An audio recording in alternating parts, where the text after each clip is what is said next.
Hello and welcome to the Press Room with WCN TV, brought to you by the Wilson County News. We're your source for community and communication. I'm your host, Julia, the Marketing and Social Media Specialist here at the Wilson County News. In today's episode, we're covering the following topics. Over Christmas weekend, thousands of customers under the care of Floresville Electric Light and Power System, or FELPS, and the Guadalupe Valley Electric Cooperative, or GVEC, experienced power outages. Today, you'll hear from both service providers about the complications they experienced over the holiday weekend, but you'll also hear about what you can look forward to from both utilities in 2023. You can subscribe to print, digital, or both editions of the Wilson County News at wilsoncountynews.com/subscribe so you never miss an edition of your local newspaper. Feel free to follow us where you're watching today so you're always up to date on the Press Room and our other WCN TV news. First on today's show, you'll hear from Mark Croson, the Chief Executive Officer at the Floresville Electric Light and Power System, or FELPS. Welcome to the Press Room. Thank you. Good to be here. Of course, it's good to have you back. Yep. Yeah, so let's talk about who you are and what you do at FELPS. My name is Mark Croson. I'm the new, I've been there a year in March, new CEO at FELPS. FELPS is the local electric municipal company. We are owned by three cities, large cities, Floresville, Poth, and Stockdale. Right. And then we serve 11 other smaller cities and towns in the area, but mostly Wilson County. We've got the majority of electric service in Wilson County, and I'm the CEO of an organization of about 70 people, again, since last March. Well, awesome. Okay. And so you just mentioned you don't only cover Floresville, but can you name those other cities? I wrote them down, and yes, I can. Like Sutherland Springs, Lavernia, Falls City, Hobson, Pandora, Calaveras, Greytown, and Sispamco, Canada Verde, Denhocken, smaller towns like that. And we're mostly Wilson County. We serve a little bit of Karnes County. So that makes sense. Yep. Well, very cool. Over the Christmas weekend, a few FELPS customers reported outages. Can you explain some of the complications that accompany the cold weather, especially in Texas, when it comes to keeping the lights on? Yep. Yeah, so this has been what I've done for over 30 years, is keeping the lights on in the state of Texas in different locations. So I know a lot about it. It's complicated. People want to go to turn on the switch and the light comes on, and boy, to make that happen, there's a whole lot of electrical components between your home, that when the electricity is produced at a generating station, transmitted over very high voltage wires to a substation facility that lowers the voltage, puts it on more wires or underground services to people's homes, all kinds of components along the way. And even before the generation of a power plant, you have to get fuel to that power plant. It's either going to be coal or natural gas or nuclear, or environmentally safe, wind power and solar. So there's a whole lot of parts and components to the electric grid, and these have been built and installed over many years. Right. So when you first install them, and I'm an engineer, they have a certain amount of life, and that's just like your car. Once you get over a certain mileage, things start to break down more frequently, right? Right. So our job as an electric utility is to always be monitoring our system, be upgrading and replacing old parts and components, and getting it ready for winter weather or the hot summer or high winds. In some areas, you've got threats of that, and so that's what we do all the time, is do analysis on it to try to make sure it's ready to go. But what happens, and what occurred over the cold winter around here, was some of our older pieces of equipment just decided not to do what they used to do a long time ago. Right. And so up until that point, they were fine. Yes, that's right. And then you had extreme weather, and they're like, whoa, they just didn't cooperate. So. Right. Well, that makes perfect sense. Yeah. Was FELPS able to narrow down what caused those Christmas outages? And are there ways to prevent such complications in the future, or are some of them simply out of human control? Yeah, so I've had folks say, I want perfect power. I want it on all day, every day, 100% of the time. And that is our goal. We measure our success and the average minutes a customer is outaged in a year. And our numbers are very, very low. So even though our power in our home is on, let's say, over 99% of the time, if the 1% is during extreme cold, nobody's happy about that. Neither am I. So I'm not trying to make any excuses. But I want to let you know that we actually do provide very reliable power, and we spend a lot of time engineering, designing, and spending money to make sure that occurs. Over the Christmas outage, though, some of our older pieces of equipment either operated incorrectly or prematurely. They shouldn't have. They should have stayed, left themselves alone. To make an analogy, like in your home, you have circuit breakers, that trip. Right. Well, they trip if they sense something wrong in your electrical wiring in your house, and it's to protect your house so it doesn't burn down, or a problem. It's the same thing with our electric grid, but we have big circuit breakers. Okay. And those things, they're very sophisticated, and if they sense that there's a problem on the line, they'll just open up to protect the lines. That's the good news. The bad news is the power just went off to our home, and but the good news is if it hadn't have opened up, the excess load would have burned wires down or damaged equipment, and then you'd be out of power for a long time. So these things are high speed. We had several of those open up. Some of them opened up when they shouldn't have. Some of them, once they opened, wouldn't close back. And a part of that is, and folks don't realize that either, is even during an extreme cold where everybody's normally got everything turned up. And going into Christmas, we had everybody with Christmas lights, and everybody's home from work, right? You've got family in town, and you're using as much energy at that point, and it's cold, right? So you're using about as much as you can. Well, what happens is when our protective equipment opens up, then when it tries to close back, everybody's equipment comes on at exactly the same time. Like right now, it's called diversity. In other words, the heating and air in this building, it's on right here, but next door it's off, and it's on and it's off. But the problem is if the power goes off in the middle of cold or hot weather, whenever it comes back, we're all coming on at the same time. So the load is many, many times what we designed our system for.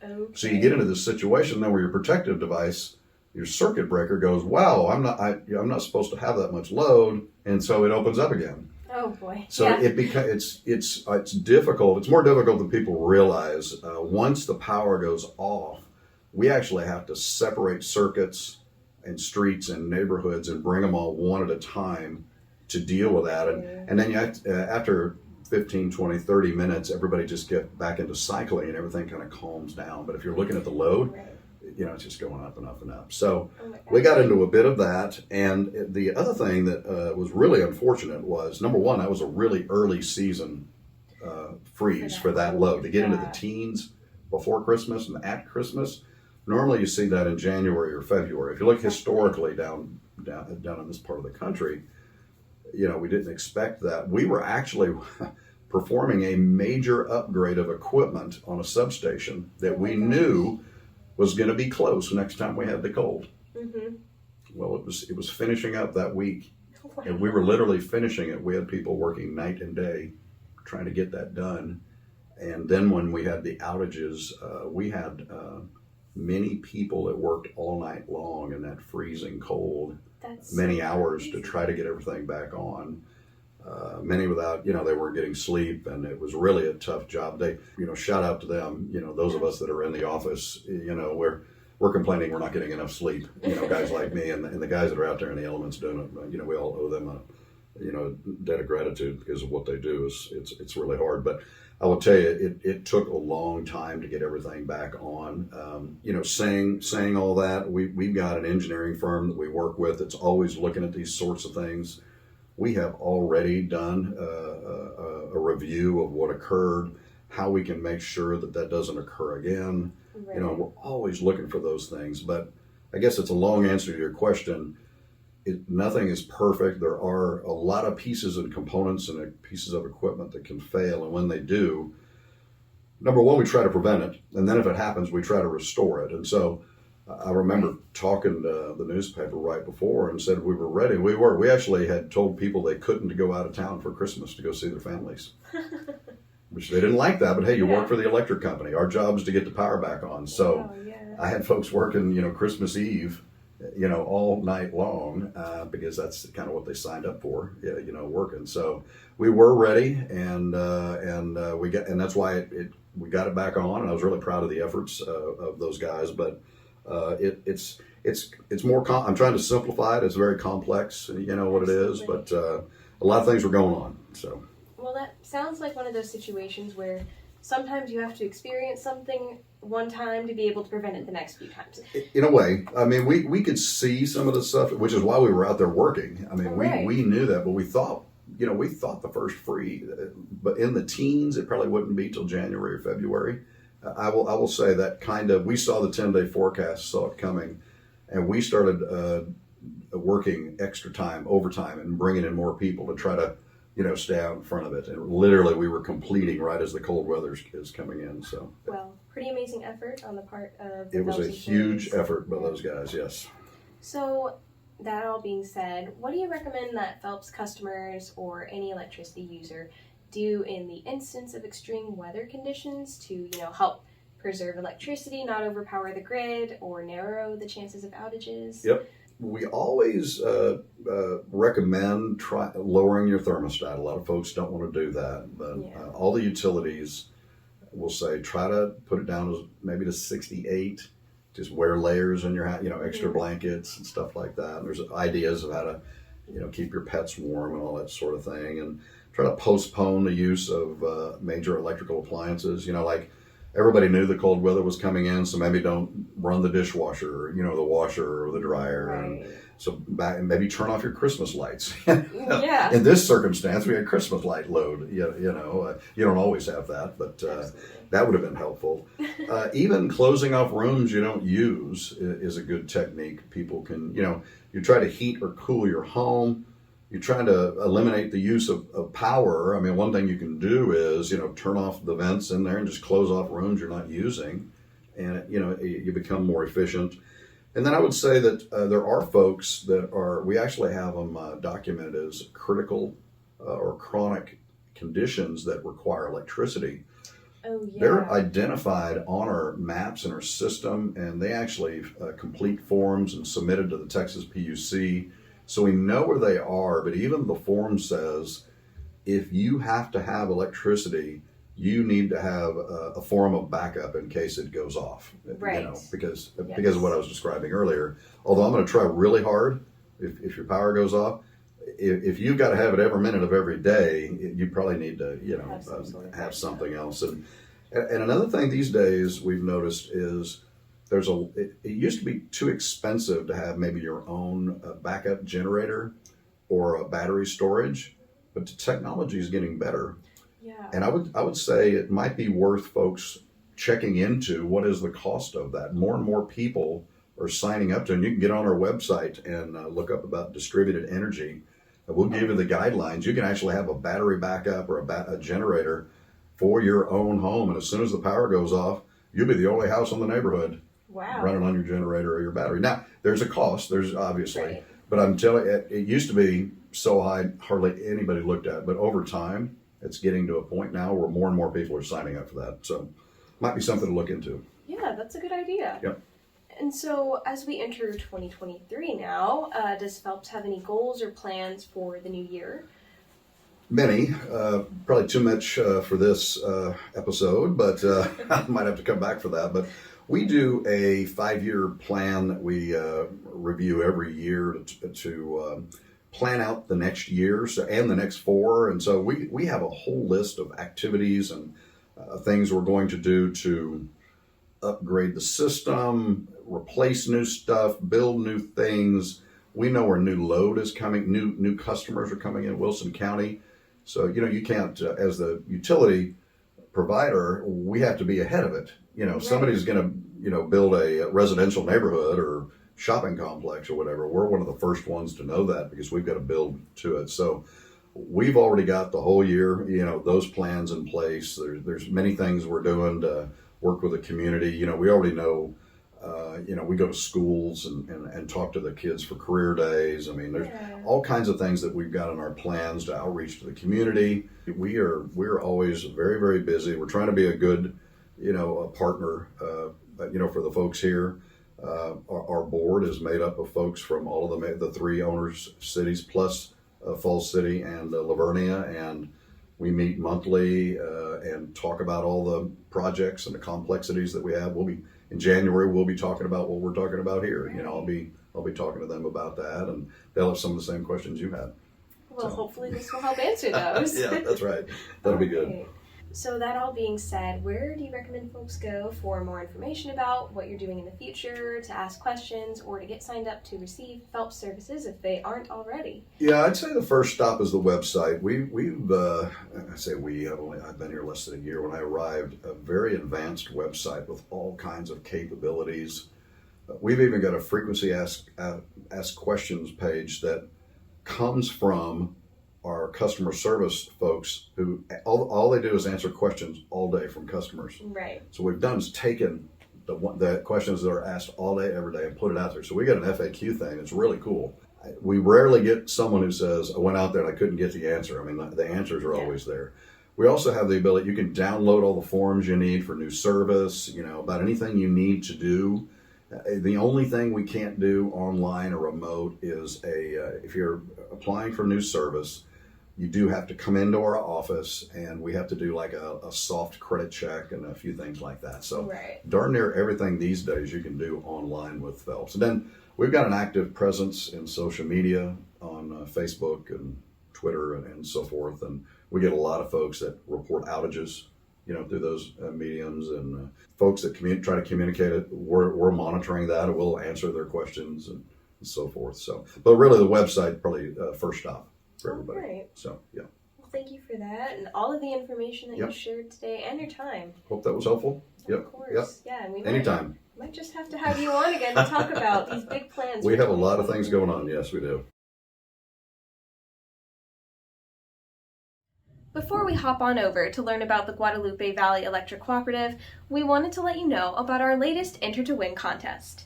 It's called Looking Forward 2023, and there are $650 in prizes up for grabs. Here's the gist. Participating businesses are sharing their insights on the new year with you. Visit these businesses to register on-site for gift certificates, plus start your 2023 by supporting local businesses. Plus, there's also a Chromebook up for grabs. All you have to do to be entered to win a brand new Acer Chromebook donated by the Walmart in Floresville is download the Go Wilson Community app. It's available at gowilsonapp.com or search Go Wilson on your app store. We hope you're ready for the first Enter to Win contest of the new year. Thank you to all of the participating businesses that made this contest possible and generously donated prizes for our readers. Let's check out those participating businesses.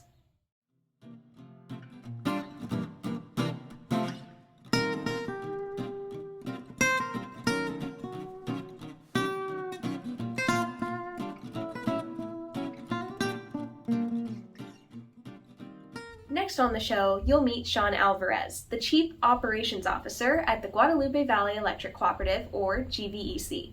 Well, welcome to the show. Thank you very much. I'm happy to be here. Of course. So who are you and what do you do at GVEC? My name is Sean Alvarez. I'm the Chief Operating Officer at GVEC. Been there for 24 years now and basically responsible for everything operational. That makes sense. Yes, to the title. That it does. So what is GVEC? What services do you provide and what area do you provide those services to? GVEC is an electric and internet and a beyond the meter services company. That's kind of what we are. We say that we're a company that provides, those three types of services. And so obviously electric is pretty much self-explanatory, as is the internet. We've been in both of those business for quite some time. And then the BTM piece, or the beyond the meter services, is a little more you kind of dig down into what that is, and that's really like solar and battery installation and service to residential and commercial accounts. But it also includes heating and air conditioning, service calls, installation, that type of stuff as well. And then we've just recently gotten into the electrician services as well. So it's kind of that, what we call beyond the meter. So it's inside the home of a residence or a commercial account. And so those are the main three businesses that we're involved in. Very cool. And what areas do you cover with those services? So we cover about 3,500 square miles, which, when you look at it from a map standpoint, it does seem overwhelming at times. But yeah, 3,500 square miles over 13 different counties. But we're mainly in and around 5 counties. So Wilson County, obviously, which is why we're here today. But Guadalupe, Gonzales, Lavaca, and DeWitt are the 5 major counties that we have a significant presence in. All right, very cool. And so over the Christmas weekend, a few GVEC customers experienced some outages, as did some folks under the care of other utility companies. So could you go over some of the complications that may lead to outages during extreme temperatures or weather events? Yeah, sure. So let's talk about the outages in general. And you spoke to, we did have some instances, and to be perfectly honest, the numbers are we had about 16 outages in the Wilson County area. So the membership in GVC's territory was impacted by 16 outages. A little over 2,300 members were out of power at any given time during that Christmas holiday, really about 4 days of the cold snap that we experienced during Christmas. Right.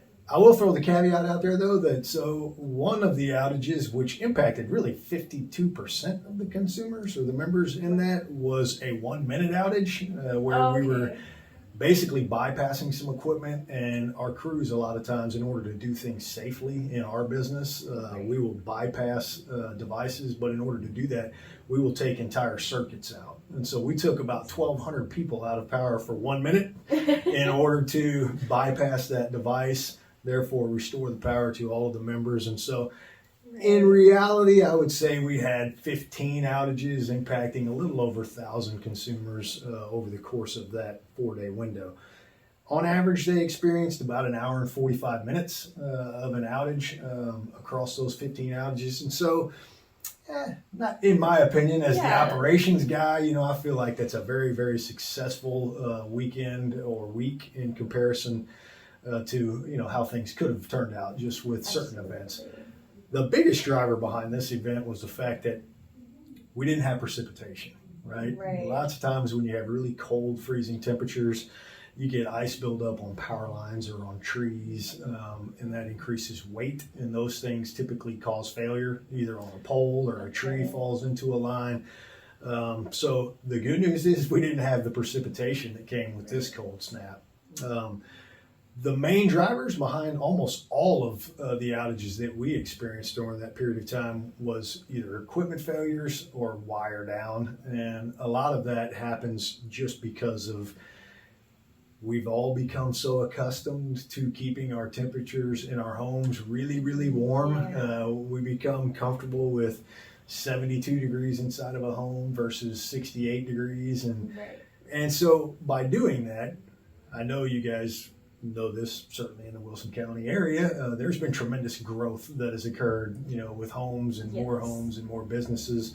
And as those things come along, it produces additional strains and stresses on the electric infrastructure. And so what happens in those scenarios is load growth continues to build, equipment then becomes undersized, and some of those things really get identified when the weather gets really, really cold or really, really hot. And so you have these overwhelming energy expenditures that otherwise weren't there before those people moved. That's right. Okay. Or you have lines that you built and you put protective equipment in place to protect, we'll make it easy, 50 homes. Well, now there's 100 homes that are past that. And so you have to continually evaluate your system and evaluate how it performs, identify where weaknesses could be prior to them actually occurring, and going out and being proactive and making changes to that protective infrastructure. And we do that on an annual basis. We study our infrastructure, we study where the growth is occurring, we study changes that may need to be made.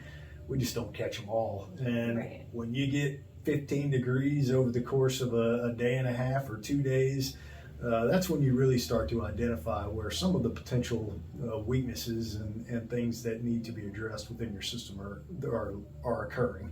So that's really what happened over the event, is just identify of equipment that maybe was underrated, or fuses that needed to be replaced. They were already kind of failing over time, and those things just gave out. And so we'll respond and go fix them and make adjustments to settings, and everybody was back in service in a relatively short period of time. To have 15 outages and people be out of power on average for an hour and 45 minutes, it is a little bit longer than our normal response time. Our normal response time and our goal that we track on an annual basis is about an hour and 18 minutes. That's what our normal response time is. But it was cold, and it was a holiday, and leading up to holidays, so there were people that were off, and so we were scrambling around with crews, building crews, and making sure that we had the right number of people to respond. But overall, I was very, very pleased with how our system held up during the event. Well, very good. That all makes perfect sense as well. My next question, since we're coming off the topic of weather, is what do you recommend GVEC customers or any electricity or air conditioning or internet user do in the event of extreme weather conditions to either conserve electricity, narrow the chances of having outages in the first place, or even just be prepared in the instance of an outage? I think it's a great question. So the easy answer to that is always we direct people to our website. We have a newly launched website, gvec.org. You can go to our resources tab, and it has electrical safety kind of tips for storms, for winter events, just for a number of different things. Lots of interactive tools, a lot of the frequently asked questions. But really, in preparation for any storm, some of the big things is obviously having flashlights and batteries, kind of that emergency kit on hand, right? So batteries, flashlights, have some food supplies that aren't dependent upon cooling or keeping cold, refrigeration, freezer situations.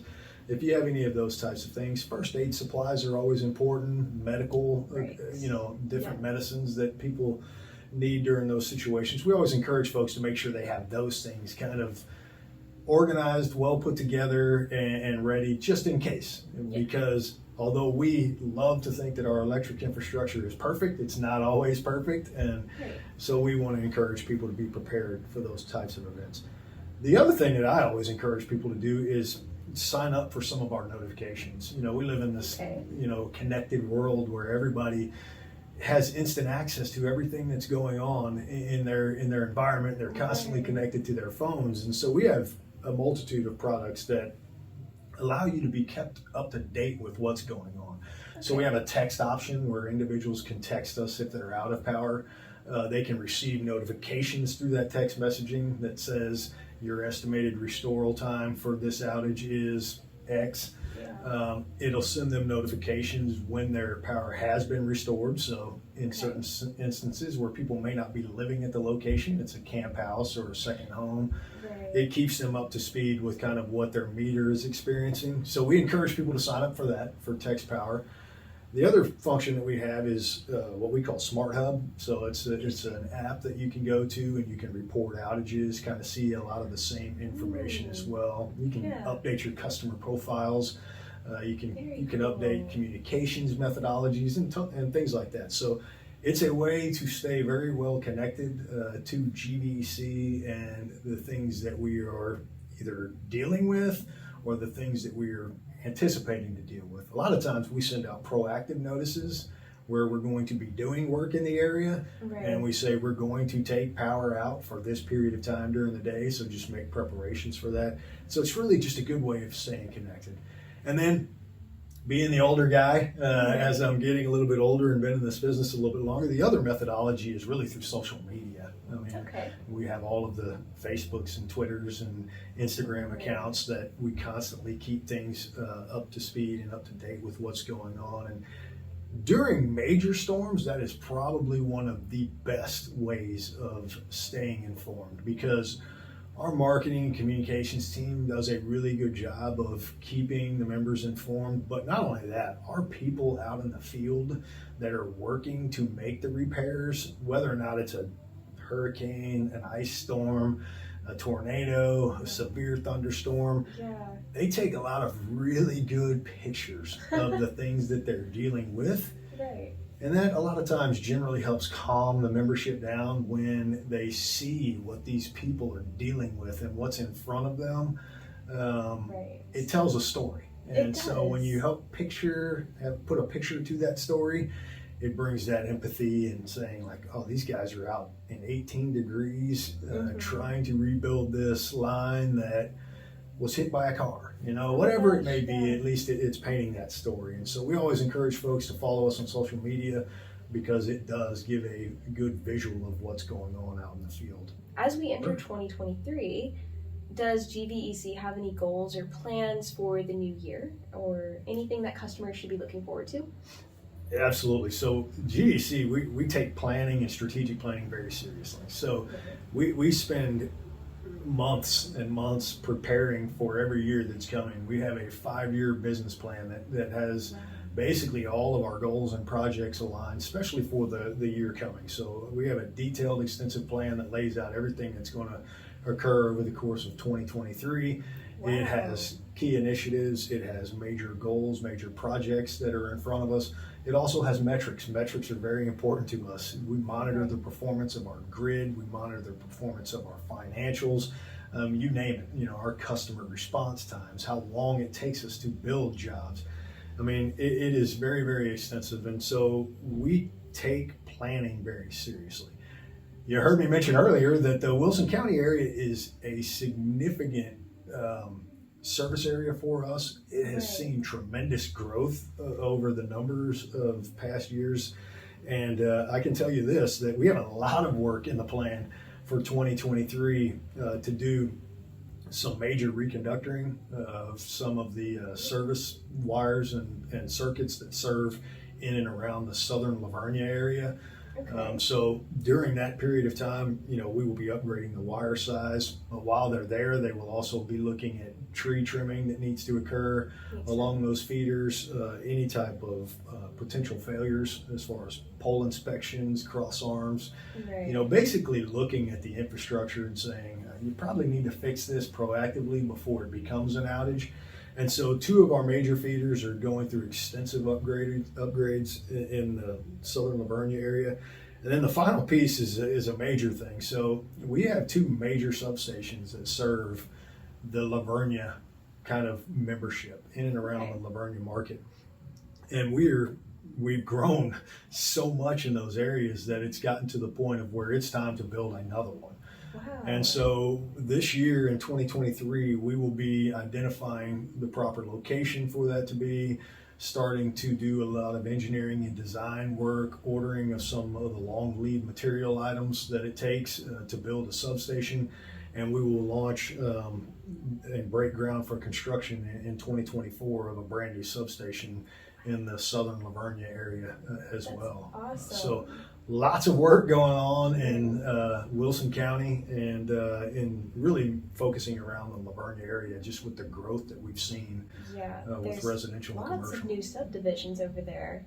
Lots of rooftops. Yes. Lots of rooftops, lots of commercial, businesses coming as well. And all of those things are really valuable, and it's great for the community. It's great for GVEC, obviously, for really all 3 service lines that we provide, whether or not it's electric or internet or the beyond the meter components in the Livonia market. We have a pretty good presence in and around those areas. So growth is a good thing for us. It absolutely is, and congrats on the breaking ground in 2024. That's definitely something to look forward to for the Livonia community. It is. It's exciting, and generally the closer you are to substations, the more reliable your service becomes. Yeah. And so as we can shorten feeder lengths, it eliminates exposure, and by eliminating exposure, it reduces the outages that you see in and around those areas. So lots of exciting things going on in and around the Livonia market, and all of that being really in Wilson County. Well, awesome. And so where can folks go to find more information, maybe ask questions, or even get signed up to receive GVE services if they're not already? The best place is obviously our website, gvec.org. It has, ways of submitting documents either through an online form. It has a lot of frequently asked questions and how you can sign up for service, for internet service, request electrician services, or if you're interested in solar and battery storage, we have all of these different ways that you can go through and get detailed information about all of those products and services. It also has ways to contact us, whether or not that's just visiting a local office where we have a presence, one being in Livonia, and or it has contact phone numbers for all of the different products lines that people can reach out to us as well. So thank you so much for your time today to come talk about the outages, what to do to prepare in case of another one, but also what we're looking forward to in 2023 as a community. So thank you. Absolutely. Well, we appreciate you guys reaching out to us and letting us tell our story. I mean, that's always exciting to us. We feel like what we do is a tremendous value add, obviously, to the communities that we live in and around, and we take a lot of pride in serving in and around those communities. So we appreciate you for allowing us to represent that to the folks. That's all for today, folks. Thank you for tuning in to the Press Room with WCN TV, brought to you by the Wilson County News. For more information about anything we mentioned in today's show, see the January 11th edition of the Wilson County News or visit wilsoncountynews.com. You can also find articles corresponding to each topic discussed today in this video's description. Remember to follow us where you're watching so you never miss an episode, and consider subscribing to receive the print, digital, or both editions of the Wilson County News each week. You can find more news or subscribe at wilsoncountynews.com, and don't forget to download our app for a chance to win an Acer Chromebook. The app is available for Apple and Android devices at gowilsonapp.com, or you can search it on your app store. We hope you'll tune in next week for another episode of The Press Room. We'll see you then.